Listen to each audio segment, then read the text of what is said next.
Piavinho, ó, que bonita.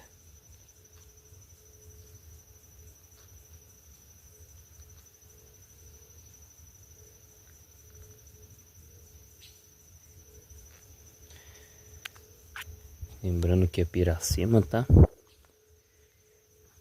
Vamos fazer a soltura. Pra vida, garota.